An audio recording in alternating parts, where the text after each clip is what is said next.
उपराजधानी नागपुर में चल रहे शीतकालीन सत्र में शिवसेना उबाटा गठ के नेता उद्धव ठाकरे ने किसानों को न्याय नहीं मिल रहा, कई योजनाओं के पैसे महीनों से अटके पड़े हैं और कर्ज माफी पर भी कोई ठोस कदम नहीं उठाया गया।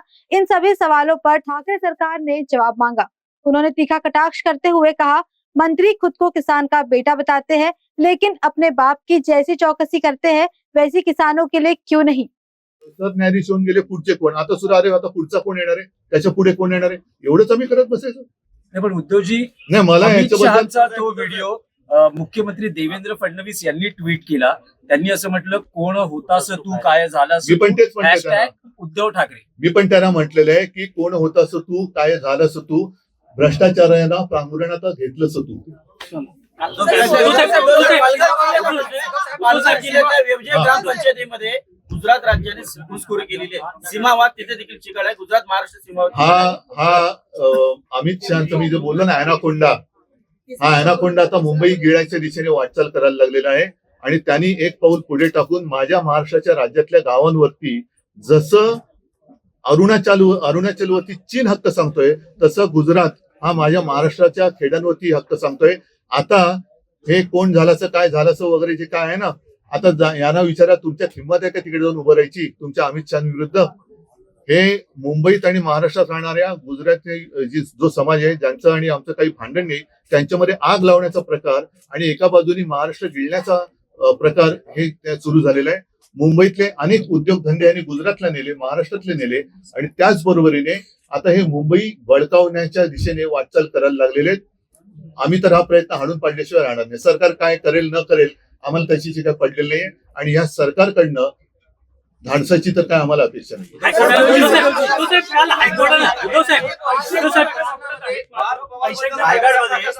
चौकशी होत नाहीये, मात्र या पैशांच्या पॅकेजेस सापडत आहेत, त्याच्यात जे पैसे सापडत आहेत ते बिझनेससाठी असतील, व्यवसायासाठी असतील अशी कारणं सत्ताधारी देतात, मात्र चौकशी होत नाहीये. सगळी अंबादास दानवेंनी 3 व्हिडिओ, म्हणूनच मी म्हटलं ना की आणखीन एक खातं निर्माण करावं, पांघरुण खातं, आणि त्याचं कारण हेच क्लीन चिट देत आहेत. हेच क्लीन चिट देत आहेत. स्वतःच आरोप करायचे, स्वतःच क्लीन चिट द्यायचे, म्हणजे साधू हत्याकांडातल्या आरोप ज्यांच्यावरती केले त्यांना पक्षात घेतात. हे यांचं हिंदुत्व. हायकोर्टानं राज्य सरकारला फटकारलेला आहे आणि त्यामध्ये म्हटलेलं आहे की अजित पवार यांचा मुलगा पार्थ पवारवर गुन्हा का दाखल केला जात नाही या प्रकरणामध्ये. मी न्यायालय या विषयावरती काहीच बोलायचं आणि सोडून दिलेलं आहे. अतिवृष्टीच्या काळात 100 कोटी रुपये सीएम फंडामध्ये जमा झाले होते, मात्र त्यातून 70-80 लाखच शेतकऱ्यांना देण्यात आले. काय 75,000च शेतकऱ्यांना वाटप करण्यात आलं. अतिवृष्टीच्या काळात 100 कोटी. ठीक आहे, तुम्ही शेतकऱ्यात जाऊन त्याला म्हणून मी पण येतो, तुम्ही पण या आणि शेतकरी कोणाला प्रेमाने मिठी मारतो ते शेतकऱ्याला कळू दे. या अधिवेशनामध्ये कुठलेही डिक्लेअर केलं नाही. सोयाबीन आणि कापसाला म्हणून शेतकऱ्यांना हे देण्यात येत नाही असंही त्यांनी म्हणजे बोललेले नाही. एवढ्या मोठ्या अधिवेशनामध्ये नागपूरला अधिवेशन होते. आणि दुसरं, महागाई आणि बेरोजगारी भरपूर आहे, ते महागाई सुद्धा वाढत चालली आणि बेरोजगार आहे तसंच आहे. तर यावर आपलं काय म्हणणं?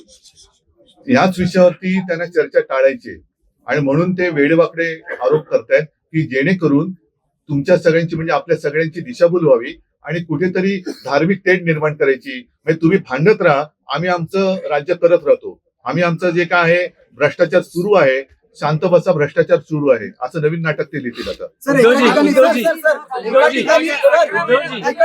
एका ठिकाणी सरकार असं म्हणतंय की आम्ही शेतकऱ्यांना कोट्यावधीची मदत करतोय, पण काही अशी लेखी उत्तरामध्ये सरकारने स्वतः उत्तरं दिलेली आहेत की अनेक योजनांचे पैसे जे आहेत ते ई-केवायसी मुळे रखडलेले आहेत. मी तोच विषय घेतला ना.